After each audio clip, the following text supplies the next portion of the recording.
Hello dear friends, एक बार फिर से स्वागत है सुखमनी जोन में। हमारी जो आज की पौराणिक कथा है वो है क्यों किया भगवान विष्णु जी ने असुर राज बलि के साथ छल। तो चलिए आज की जो कथा है वो शुरू करते हैं।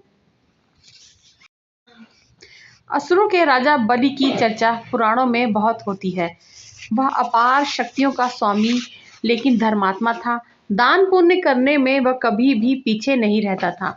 उसकी सबसे बड़ी खामी यह थी कि उसे ईश्वर के शक्तियों पर बड़ा ही घमंड था और वह देवताओं का घोर विरोधी था। खुद को कश्यप ऋषि की पत्नी दिति के दो प्रमुख पुत्र हिरण्यकश्यप और हिरण्याक्ष थे। हिरण्यकश्यप के 4 पुत्र थे, अनुहलाद, हलाद, प्रहलाद और संहलाद। प्रहलाद के कुल में विरोचन के राजा पुत्र बलि का जन्म हुआ।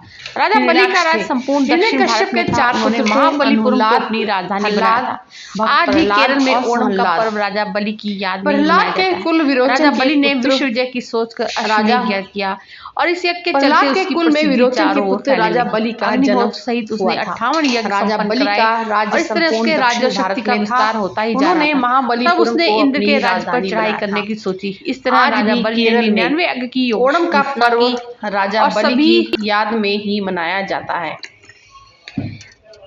राजा बलि ने विश्व विजय की सोचकर अश्वमेध यज्ञ किया और इस यज्ञ के चलते उसकी प्रसिद्धि चारों ओर फैलने लगी। अग्निहोत्र सहित उसने 98 यज्ञ संपन्न करवाए थे और इस तरह उसके राज्य और शक्ति का विस्तार होता ही जा रहा था। तब उसने इंद्र के राज्य पर चढ़ाई करने की सोची। इस तरह राजा बलि ने 99 यज्ञ की घोषणा की और सभी राज्यों और नगरवासियों को निमंत्रण भेजा। देवताओं की ओर गंधर्व और यक्ष होते थे तो दैत्यों की ओर से दानव और राक्षस। अंतिम बार हिरण्यकश्यप के पुत्र प्रहलाद और उनके पुत्र राजा बलि के साथ इंद्र का युद्ध हुआ और देवता हार गए। तब संपूर्ण जम्बूद्वीप पर असुरों का राज हो गया था। वामन ऋषि कश्यप तथा उनकी पत्नी अदिति के पुत्र थे। वे आदित्यों में 12वें थे। ऐसी मान्यता है कि वे इंद्र के छोटे भाई थे और राजा बलि के सौतेले भाई। विष्णु ने इसी रूप में जन्म लिया था।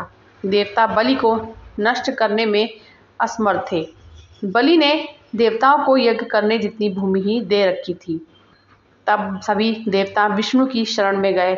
विष्णु ने कहा कि वह भी यानी कि बलि भी उनका भक्त है, फिर भी वे कोई युक्त सोचेंगे।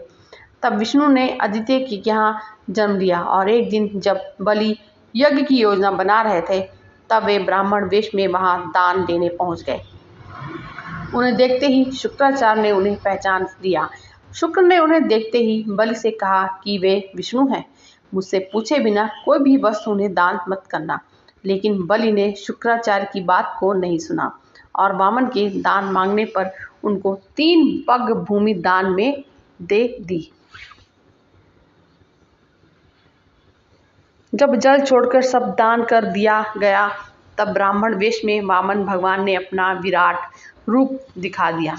भगवान ने एक पग में पूरा भूमंडल नाप लिया और दूसरे पग में स्वर्ग और तीसरे के लिए बलि से पूछा कि तीसरा पग मैं अपना कहाँ पर रखूं। पूछने पर बलि ने मुस्कुराकर कहा, इसमें तो कमी आपके ही संसार बनाने की हुई। मैं क्या करूं भगवान, अब तो मेरा सिर ही बचा है।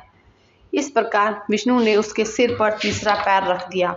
उसकी भक्ति से प्रसन्न होकर विष्णु ने उसे पाताल में रसातल का कलयुग के अंत तक राजा बने रहने का वरदान दे दिया। तब बलि ने विष्णु से एक और वरदान मांगा। राजा बलि ने कहा कि भगवान, यदि आप मुझे पाताल लोक का राजा बना ही रहे हैं तो मुझे वरदान दीजिए कि मेरा साम्राज्य शत्रुओं के प्रपंचों से बचा रहे और आप मेरे साथ रहें। अपनी भक्त के अनुरोध पर भगवान विष्णु ने राजा बलि के निवास में रहने का संकल्प ले लिया। पातालपुरी में राजा बलि के राज्य में 8 पहर भगवान विष्णु सशरीर उपस्थित रहे उनकी रक्षा करने लगे और इस तरह बलि निश्चिंत होकर सोता था और संपूर्ण पातालपुरी में शुक्राचार्य के साथ रहकर एक नए धर्म राज की व्यवस्था संचालित करता। तो फ्रेंड्स, कहानी सुनने के लिए आप सभी का बहुत बहुत शुक्रिया। Thank you.